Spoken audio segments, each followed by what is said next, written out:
selamat datang kembali di podcast kita Ngobrol Yuk bareng Dina dan Ruli, dua mama perantauan yang sekarang tinggal di Vancouver, British Columbia, Kanada. Iya. Gimana, Din? Good. Kali ini topik kita adalah resolusi. 2022. Yes. Tapi sebelum kita ke situ, gimana sih perasaan lu? Oke, yang enteng-enteng aja. Resolusi itu kan kayaknya itu kan kayak berat gitu ya, topik berat, whatever it is, right?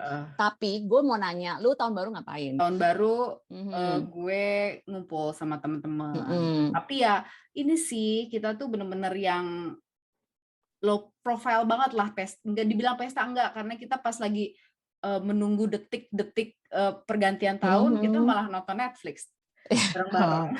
Terus udah kayak gitu kan nyari, udah jam 12 nih, yuk kita mau denger ini apa namanya firework, which is nggak ada kan, karena kan lagi COVID, tapi mungkin di TV ada, tapi kan kita Pacific time, which is bukan East time, biasanya yang seru di East time, jadi yang oke, udah, Happy New Year, terus lanjut lagi nonton Netflix. Gimana lo pasti tidur ya? Kalau gue gini kan juga diajakin ya sama kita teman-teman kita itu, yuk Dian gitu, terus kita aku ini aja di rumah biar aku biasanya suka refleksi diri gitu. Berakhirlah di ranjang dan tidur. Maksudnya di ranjang itu tidur gitu. Tapi nggak tahu kenapa ya, setiap dulu waktu masih muda-muda tuh kayak kalau gue tuh suka lah, bukan party sih, maksudnya kumpul-kumpul sama teman, bikin jagung bakar segala macam kan di rumah teman-teman gitu, biasanya tradisi kita di Indonesia. Anyways, tapi semakin gue tuh semakin tua, mungkin sejak gue menikah ya, nggak tahu kenapa tuh aku tuh kayak ngerasa lebih suka di rumah, kayak merasa I don't know, tahun baru itu tuh masa-masa di mana aku itu mengalami bukan emosi ya, maksudnya feeling yang kayak the vulnerability and fragile feeling, Pak. Satu tahun berkurang. Yes, satu tahun berkurang lagi nih. Gue jadi kayak aku punya kayak guilty feeling atau whatever it is lah. Pokoknya jadi kayak melo ya. Gue tuh tahun baru tuh melo, lebih mendingan gue sendiri aja. Jadi pernah kayak berusaha untuk kayak sama teman-teman, tapi kayak yang jatuhnya kayak yang nggak asik, gelisah nggak. Dan pada dasarnya gue kan nggak suka keluar malam, anak rumahan. Gitu. Enggak, bukan karena lo udah nggak bisa bangun malam, maksudnya harusnya udah langsung tidur. Ya kalau gue karena mikirnya dulu itu kan sebenarnya keluargaku tuh kalau setiap tahun baru itu kita ngumpul tapi keluarga doang, biasanya di Solo. Kita pulang Solo. Keluarga besar ya? Iya, tapi malahan kayak aku dan teman-teman tuh jarang, dan memang biasanya aku tuh kalau lagi jam 12 teng itu tidur. Tapi semenjak di luar negeri, semenjak kita udah jadi imigran itu, kayaknya kebersamaan kok itu kayak berharga banget di tahun baru gitu. Not necessarily harus yang wah gitu, enggak sih. Cuman kayak di situ ada orang-orang, barang-barang teman, itu kok kayaknya untuk gue dan Alin tuh lebih lebih hidup gitu. Walaupun memang kita pada saat yang 12 itu memang biasanya kita berempat menyempatkan waktu untuk kayak kumpul berempat, ya kita cium, kita peluk gitu. Jadi memang ada di antara orang-orang itu sih cukup ini ya, kayak bikin kita tuh ngerasa grateful sih, kayak gue tahun ini gue masih bisa sama teman-teman ini gitu. Jadi ya jadi malahan bikin kita jadi menanti tahun yang baru. Ya. Lebih senang lah, lebih fun lah kalau sama orang kan. Tapi balik lagi kan, maksudnya tipe orang beda-beda. Kalau lu suka, gak ada yang salah satu sama lain. Nggak talking about tahun baru. Kan biasa kalau orang-orang apa resolusi 2022, resolusi tahun baru. Nah, tahun ini gue for the first year gue nggak ada resolusi. Gimana? Kalau lo gimana? Kalau gue sama, nggak ada resolusi. Padahal ya 2021 itu kan berat ya. Kayaknya banyak orang yang bisa relate lah. Anyways, dan malah gue itu kayak yang nggak ngelakuin apa-apa di malam tahun barunya itu ya. Tapi biasanya gue feeling guilty. Paling nggak aku keep up lah, maksudnya the following days kayak gitu-gitulah. Nggak harus. Tapi sekarang tuh kayak gue tuh kayak let go. Kayak nggak terlalu Gitu. kayak yang fokus sama itu. Tapi sebenarnya sejak jadi gue nggak ada resolusi apa-apa nih tahun 2000 spesifik resolusi apa-apa di tahun 2022 ini. Tapi sebenarnya dari sejak tahun 2020 itu tuh gue tuh lagi proses ini, meskipun aku belum yang sempurna meraih apapun yang goal gue lah ya istilahnya kayak gitu untuk menjadi orang yang lebih baik. Tapi sejak 2020 itu ketika gue menyadari kelemahan gue, banyak self refleksi lah segala macam, mengaplikasikan apa yang banyak hal baru lah di hidup gue kayak gitu, perspektif yang baru apapun itu. Kesininya itu gue malah kayak working toward that mini goals lah, maksudnya goal yang kecil-kecil yang gue mau lakukan di rumah kayak gitulah, dan fokus gue, tapi nggak ada yang kayak big aku harus jadi ini dan itu, enggak, tapi aku fokus kepada tiny little habits atau little goals, goal-goal yang kecil, tujuan-tujuan yang kecil di hidup gue, atau kebiasaan-kebiasaan kecil lah kayak bangun pagi, terus aku tuh harus apa nih, maksudnya diri gue sendiri tuh harus apa segala macam. Meskipun sampai sekarang pun aku masih struggling, tapi aku fokusnya ke situ sih, maksudnya ya melanjutkan aja intinya kayak gitu. Dan itu lebih reasonable buat gue daripada yang gede-gede gitu. Kayaknya juga gue tuh baru tahun ini gue nggak bikin resolusi. Dari dulu tuh gue selalu bikin resolusi, tapi sepertinya itu bikin resolusi itu tuh sebenarnya karena orang-orang tuh punya resolusi, kok gue nggak ada resolusi, ya kan, kayak social pressure, kayak kok orang-orang punya goal, gue nggak punya goal, tapi akhirnya apa, ternyata goal gue itu tuh nggak make sense gitu. Makanya Karina itu sebenarnya bener banget, kemarin tuh dia waktu yang baru balik sekolah tuh dia nanya, mama bikin resolusi nggak? Terus dia bilang, I hope it makes sense gitu, karena kalau kita nggak, dia bilang I hope that makes sense gitu kan, I hope your goal is make sense gitu, your resolution it make sense. Terus gue tanya kenapa, ya kalau nggak make sense nggak akan bisa tercapai, dia bilang ya, which is benar. Dan kayaknya juga tahun lalu itu bikin gue itu jadi makin mengerti apa sih resolusi, ya kan, ya nggak sih, kayak gini, sebenarnya resolusi itu kan kata lain goal ya, iya kan, tapi gue mengakui bahwa sebelum itu gue itu nggak terlalu memaknai resolusi. Jadi kayak resolusi karena orang punya resolusi terus gue bikin resolusi, akhirnya apa, gue tuh nggak memikir secara jernih gitu ya, nggak secara kayak nggak terplanning lah, karena sebenarnya goal itu kan kayak kita di dunia pekerjaan aja, kita punya goal itu kan harus terplanning. Dari goal lo apa sih, plan lo apa sih, terus kalau kita di dunia kerja ada yang namanya plan, do, check, action.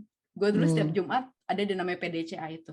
Jadi pada saat lo nge-plan, you do it, you checking, ya kan, apa yang oke, apa yang enggak, terus abis itu action lo gitu kan. Nah, itu gue ngerasa gue itu cuma oke, yang penting gue punya resolusi, terus gue nggak follow through, ditambah gue juga punya executive dysfunction. Akhirnya apa? Cuman kayak 3 minggu, terus tiba-tiba gue udah lupa. Nah, amnesia. Asli, itu tahun lalu. Sebenarnya kan banyak pencapaian di hidup gue. Tapi sebenarnya that's not necessarily resolusi gue tahun itu gitu loh. Makanya jadi kayak tahun ini gue ngerasa kayak gue nggak bikin resolusi deh. Gue lanjutin aja apa yang udah working buat gue. Terus abis itu of course gue bikin goal, tapi ya kayak kamu bilang, kayak goal-goal kecil, tapi gue nggak ngeliat itu sebagai goal sih, gue sebagai kayak gini loh, gue creating new habits, which is positive habits ya kan. Jadi gue start dari situ dulu deh, tapi mungkin nanti kalau gue udah makin sukses, makin bisa fokus, mungkin gue bakal punya resolusi lagi nanti tahun depan. Iya, ya nggak sih? banget. Dan kalau kadang, sama ini sih, aku juga kayak belajar gini. Suatu saat itu kayak aku tuh kadang-kadang tiba-tiba ada kayak pencerahan gitu, ketua bersih-bersih gitu. Gitu kan. Aha moment. Suka dapat aha moments gitu kan. Gua tuh orangnya memang pemikir ya. Philosopher. Iya. Anyways, ini cantik perencanaan ya kan. Bukan perencanaan, maksudnya kayak nggak hanya memang you know what, aku tuh suka berencana, aku suka planning dan lain sebagainya, tapi untuk follow through itu not necessary gonna happen. Dan aku tuh bagus kadang-kadang tuh aku merasa, bukannya sombong ya, kadang-kadang aku tuh punya banyak ide brilliance gitu loh. Tapi untuk follow through itu yang masalah gue, which is ya sama aja bohong, omong doang gitu kan. Kadang-kadang kita tuh juga harus hati-hati untuk bukan melabelin ya, maksudnya kayak, oh aku tuh pasti kayak gini, pasti aku gagal lagi nih, pasti gue omdo nih, kayak gitu-gitu ya. Aku kayak belajar, oke, I need to hold my thought about that. Oke, maksudnya kayak belajar untuk kayak, yes, aku mungkin pernah gagal dan sering gagal di hal-hal tersebut karena mungkin kelemahan gue, dan aku ada ADHD segala macem. Tapi aku tuh juga punya harapan nih untuk jadi yang lebih baik nih, karena kita manusia itu harus selalu growing dan kita punya kapasitas untuk growing in so many ways. Aku tuh jadi kayak, oh iya gitu. Dan satu hal lagi, otak kita kan neuroplasticity, artinya kita tuh bisa, otak kita itu bisa menyesuaikan keadaan, bisa berkembang meskipun kita sudah tua. Dulu kan mitosnya tuh kan kalau sudah dewasa, otak lu sudah gitu-gitu aja, nggak mungkin lu bisa belajar hal yang baru, sudah gitu-gitu aja, nggak bisa tuh otak berkembang. Padahal pada kenyataan dengan stimulasi yang tepat segala macam, itu tuh sebenarnya otak kita tuh bisa expanding miraculously kayak gitu kan. Jadi berarti itu kan ada harapan nih kayak gitu kan. Selama gue masih hidup, gue itu masih punya harapan, pasti punya harapan tiap pagi. Oke, mungkin umpamanya contoh creating new habit ya, umpamanya aku bangun itu bisa kayak punya saat untuk kayak aku bisa berdoa, baca, kalau gue kan Kristen, baca Alkitab, terus olahraga segala macam, terus sama karena aku homeschool, follow through that kind of thing. Follow through all of the routines yang gua create di homeschool gua. Ketika itu gagal, aku punya sistem baru nih, punya planner kayak gitu umpamanya, satu planner. Aku sekarang melihatnya gini, yes, mungkin sistemnya yang nggak jalan, atau mungkin ketika itu fail ya, mungkin sistemnya nggak jalan nih, ini it doesn't work, planner ini nggak work for me. I don't have to feel bad ketika aku tuh harus throw it out. Coba cari yang planner yang baru umpamanya, atau strategi yang baru, atau mungkin ada visual, maksudnya kayak di apa tuh namanya, di rumah gue kan, karena gue homeschool kan ada kayak tulisan-tulisan hari ini chores-nya apa, aktivitas kita apa.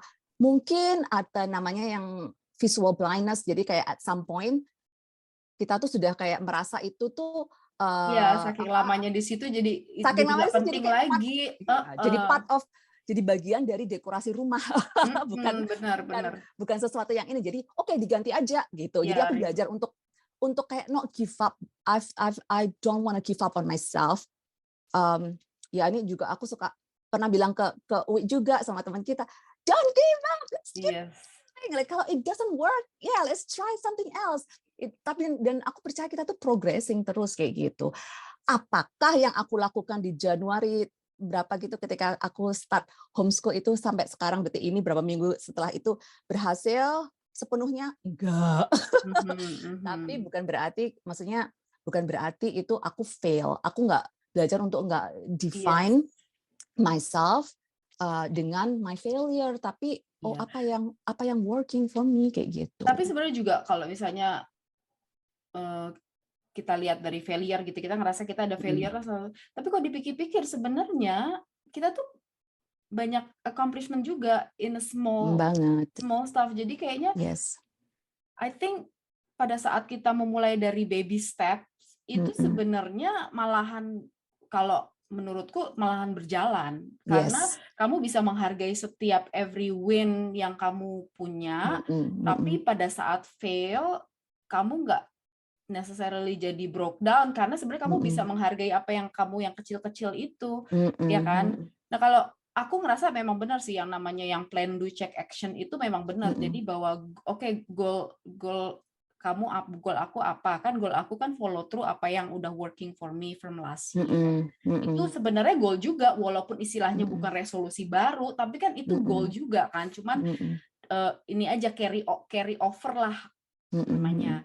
Nah kan gitu, terus nanti gue checking, kayaknya ini gimana nih, masih working nggak, apa ada yang lain lagi yang bisa gue tambahin. Jadi intinya nggak cuman kayak pada saat lo cek juga ada actionnya juga. Nah, ini juga ditambah, gue dapet hadiah agenda dari Dina, hadiah Natal, which is itu benar-benar working. Ada apa namanya, istilahnya monthly reminder lah, misalnya bulan Januari apa. Gue mengakui bahwa goal gue bulan Januari belum terlaksana. Jadi Januari ini tuh goalku, at least aku bisa mencoba ski or snowboarding. Kayaknya mungkin belum, walaupun sudah berusaha mencari waktu dan tempat, tapi kayaknya mungkin belum. Tapi it's okay, ya itu maksudku kayak aku mulai dari kecil-kecil dulu deh, per bulan aja deh goalku apa gitu ya. Misalnya goal yang baru ya, ini aku ngomongin kayak simple apa namanya, new achievement gitu ya, maksudnya new kayak sesuatu yang kamu mau, something yang lo mau mencoba, hal baru yang lo mau coba gitu. Ya it's okay, kayaknya mungkin gue nggak akan nih bulan ini, tapi coba bulan depan apa yang mungkin kemarin tuh ski snowboarding kayaknya nggak make sense deh, karena walaupun lo ngerasa lo di BC salju, tapi kan lo harus gunung, lo harus nyewa itu, so ada anak lo.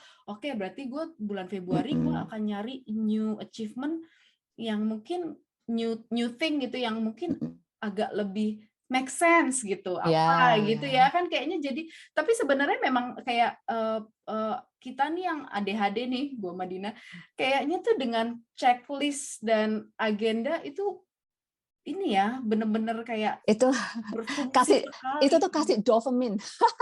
Tapi tuh otak ya nggak sih? Iya, tapi kayak misalnya tahun lalu, sebelum-sebelumnya kayak gue juga paham kalau agenda dan kalau gue menulis itu kemungkinan besar terlaksana, tapi ya gitu, anget-anget tai ayam. Berarti sebenarnya kayak sekarang gue lebih mengerti bahwa kayak agenda itu kan tools ya, tapi yang paling penting itu ya gimana lo untuk bisa kayak follow through itu sih. Sebenarnya follow through itu juga bisa jadi resolusi. Karena itu yang paling the hardest. Iya. Kan? Yes. Itu ya, follow through itu bisa jadi resolusi. Follow kan? through Ya, bener bahasa Indonesia banget. apa sih? Konsisten. Ya, mengikuti apa yang sudah melakukan apa yang sudah direncanakan gitu kan. Kayak gitu. Ya, I think itu resolusi kita. Dapat sekarang resolusinya apa? Follow through. Konsisten, fokus, dan kalau gagal apa, cari lagi, cari akar permasalahannya, kenapa nih gagal. Oh, plannernya mungkin sudah nggak berfungsi nih buat otak gua, sudah nggak fun lagi nih buat otak kita. Ya udah, buang, cari yang baru kayak gitu, dan have to feel bad about it. Soalnya dulu kalau beli agenda ya, oh ini kayaknya berhasil ya, terus ternyata aku pakai, ternyata juga nggak berhasil. Ya cari alternatif lain segala macam kayak gitu, dan nothing wrong, dan itu nggak bisa define kita. Gue rasa semua orang tuh sebenarnya berpikir resolusi itu, tapi term resolution itu kadang terlalu berat artinya, jadi kita itu put pressure on it, yang akhirnya kita nggak jalanin. Jadi kayaknya kalau kita shifting itu untuk menjadi lebih istilahnya easier task, reasonable ya, easier masuk akal. Dan sebenarnya nggak apa-apa juga untuk bilang, gue nggak ada resolusi, which is kayak gue. Tapi bukan berarti gue nggak ada resolusi, gitu nggak sih? Maksudnya kayak a big resolution, gue harus A, B, C, D. Iya, sebenarnya kayak umpamanya kayak yang aku baca di Tiny Habits atau something like that. Pokoknya tentang habits gitu ya.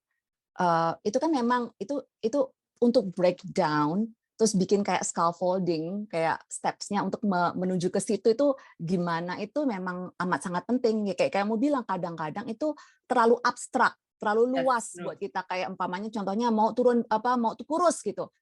Gimana caranya mau kurus? Oke, berarti gimana step-nya? Apa yang kamu mau lakukan? Maksudnya 3 bulan pertama. Entah 3 bulan pertama di breakdown lagi nih, terus harus kayak yang lebih reasonable lagi. Dan sebenarnya di buku itu juga dibilang kalau sebenarnya kalau lu mau create adopsi satu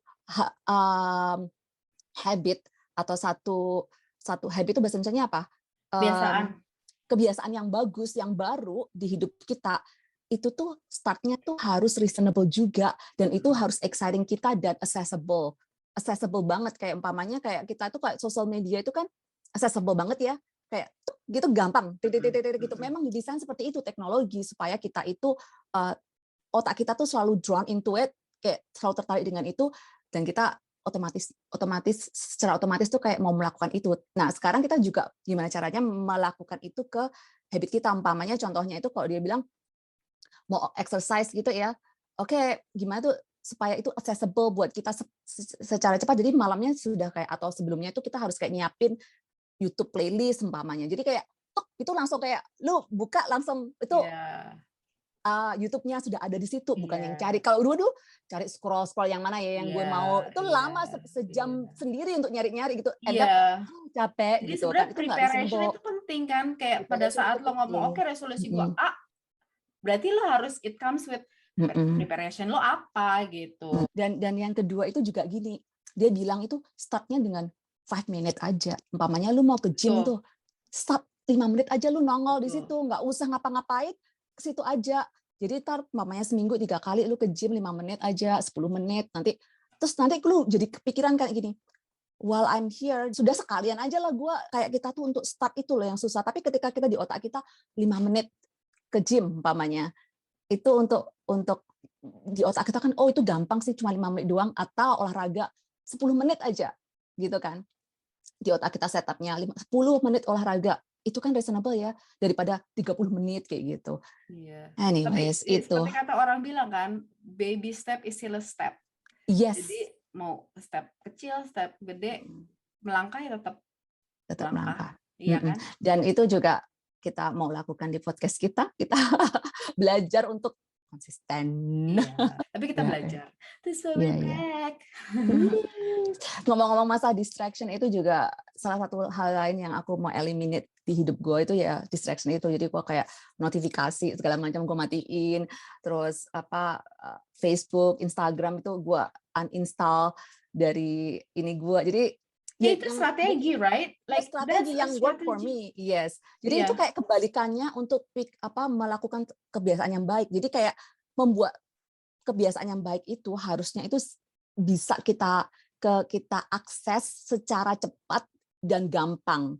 Itu kita siapkan di situ. Nah, kebiasaan yang buruk, gimana caranya? Aku harus membuat itu tuh susah untuk aku akses. Jadi kalau aku mau cek Instagram, aku harus install dulu. Jadi gue kalau sehari gitu kayak nggak ada Instagram sebenarnya juga kan itu namanya muscle memory ya, memorinya otot kita gitu. Jadi kita kayak kebiasaan buka HP langsung meskipun jadi kayak mindless scrolling. Jadi itu kayak namanya ini scrolling paralysis. Ada itu term itu. Jadi sebenarnya not necessary lo mau ngelihat, tapi karena lo udah paralyzed in the habit, in the kayak kebiasaan itu. Kalau strategi Dina itu agak ekstrim buat gue. Ya, walaupun itu oke banget. Gue tahu sama lah intinya. Kalau handphone itu sumber gara-gara, sumber distraction. Nah, gue itu taruh ke handphone gue segala notifikasi di HP lagi. Dari HP handphone lo, email, SMS, Instagram, notifikasi lah, Facebook itu notifikasi. Ya nggak semua sih ya, cuma 4 itu doang.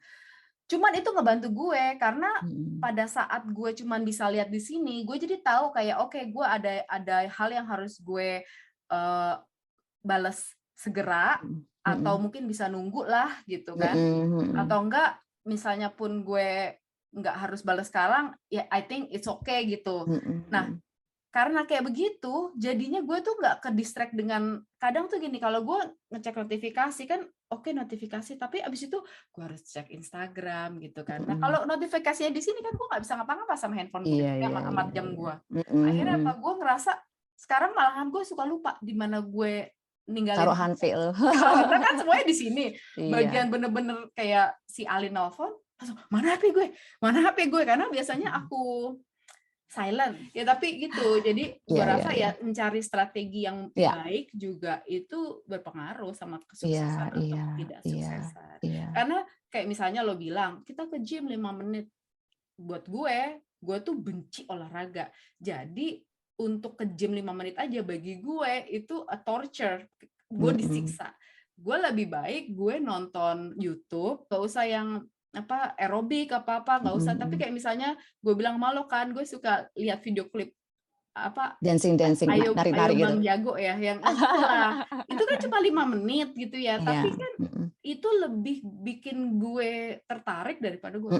Jadi kayak gitulah strategi apa kayak oke, lu pengen A, tapi mungkin cara-caranya orang yang harus lu ke gym lah, itu mungkin bukan buat lo ya, lu cari yang lain. Banget. Iya. BTW gue nggak nge-gym ya. Gue kepikiran untuk nge-gym tapi nggak.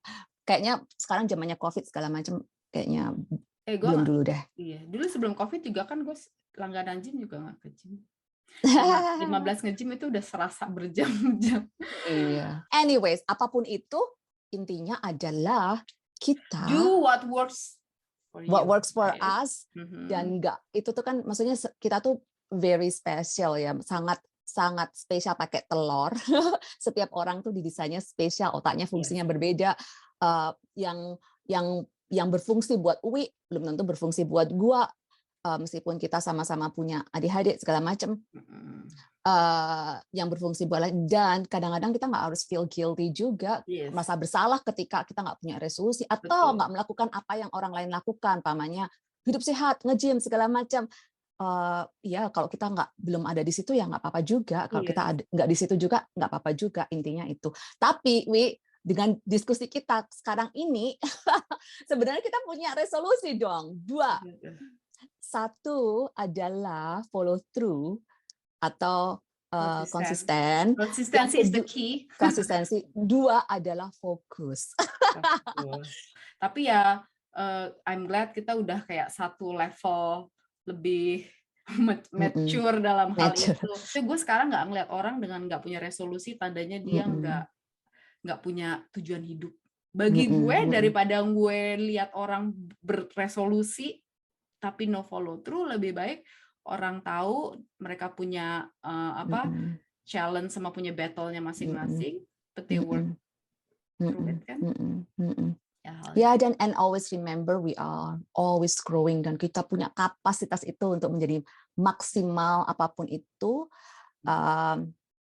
Don't give up aja, don't give up on yourself, don't give up on other people too sometimes. Ya, gitu. Itu aja sampai deh. Di sini saja, kita ketemu di podcast selanjutnya. Yes. See you next time. Bye.